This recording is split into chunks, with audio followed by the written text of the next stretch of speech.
L'hydrogène vert bientôt dans nos voitures, une innovation zéro émission qui se concrétise au Mans, zone industrielle Acti Sud, près du circuit.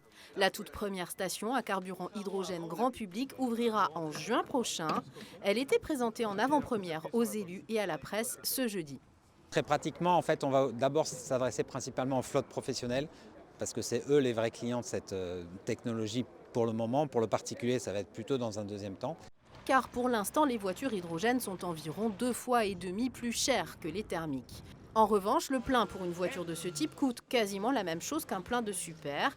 Et ici, il se fera en 3 à 4 minutes pour une voiture et 15 à 20 minutes pour un camion. Concrètement, des citernes rempliront les cuves à hydrogène dans ce compresseur. Le compresseur, c'est une pompe à vélo.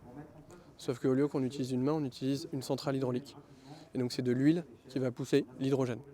D'accord ? L'hydrogène va être toujours à l'état gazeux, va passer de quelques bars à 1000 bars grâce au compresseur. Et donc en fait, on va stocker à 1000 bars suffisamment d'hydrogène pour pouvoir remplir le véhicule qui va se présenter. Cette station est la première en province. Elle est alimentée par l'hydrogène vert produit par des éoliennes vendéennes. Après Le Mans, l'entreprise Hype qui développe ces stations investira de grandes métropoles comme Bordeaux, Madrid, Lisbonne ou Bruxelles. Le président maire de la métropole l'annonce, Le Mans doit être pionnier en la matière.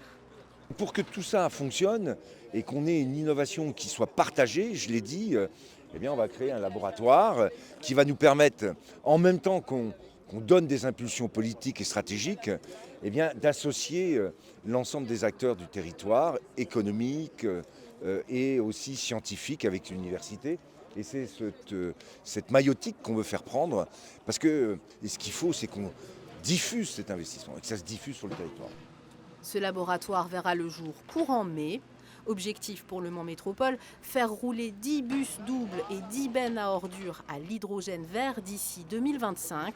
Un investissement, mais Stéphane Le Foll le dit tout net, il faut bien que quelqu'un fasse le premier pas.